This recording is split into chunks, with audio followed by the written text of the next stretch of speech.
Well, I'm trying to cut up this huge log that's left over from this tree. It's the last piece of the puzzle, getting this all cleaned up. But it's over 4 foot wide. And I don't have that big of a chainsaw. So, what I did is I started over here. Whoa, watch your step. Anyway, I started over here. I cut through as much as I could. And then I came around from the other side.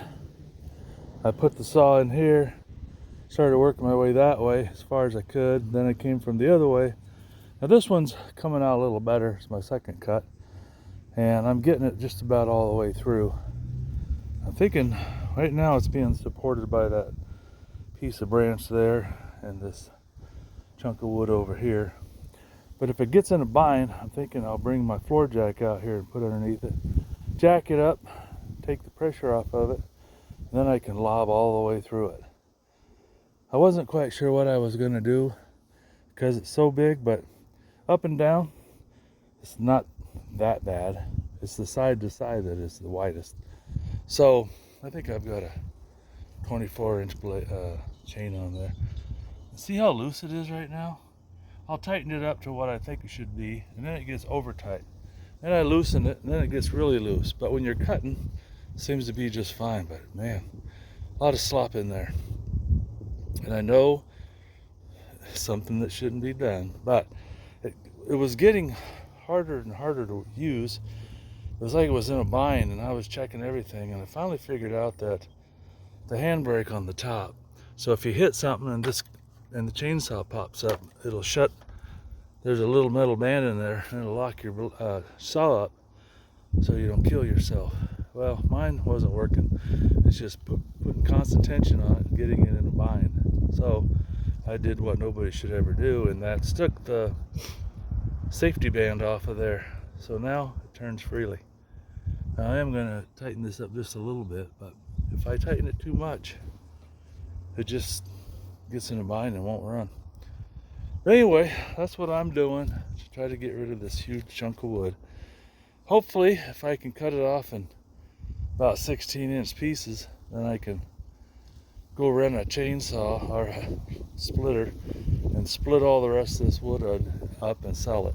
I don't remember how much a splitter rents for, but if it's too much, I'll try to split it off by hand if I can with an axe and a maul. Otherwise, if I have to, I'll go rent a chainsaw a wood splitter.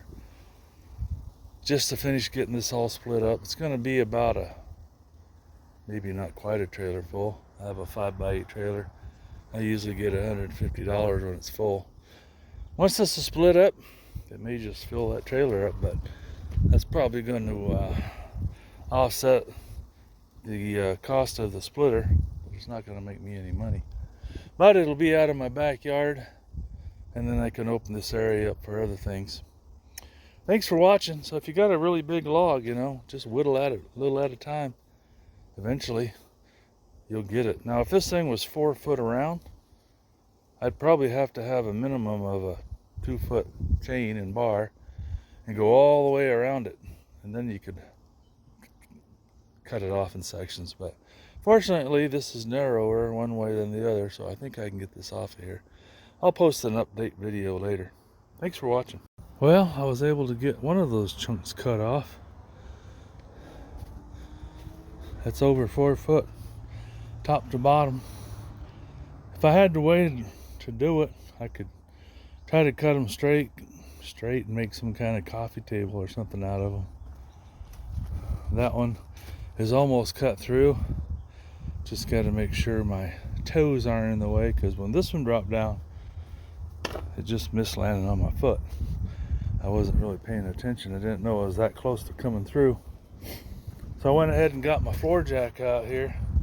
I jacked it up, make sure nothing's touching the ground so I can cut all the way through. Because this right in here is asphalt. I don't want to run my chain into that. Now that one's just about to come through. Yeah, it's getting loose. I'm going to see if I can find where it's connected. If there's a way I can make that final cut and chop that baby off. Well, I took a piece of wood that I'd cut and jammed it underneath there so it can't fall down and crush my hand or the saw. I got it jacked up over here with the 4-jack, so I think it's about as safe as it can be. At least it won't just come straight down. Once it cuts through, it should kind of just rest there. Well, that worked perfect. I got her cut. It was only holding by that little tiny piece right there, but the other chunk I stuck under there kept it from falling down and crushing me or my saw. So that's a nice slab of wood right there.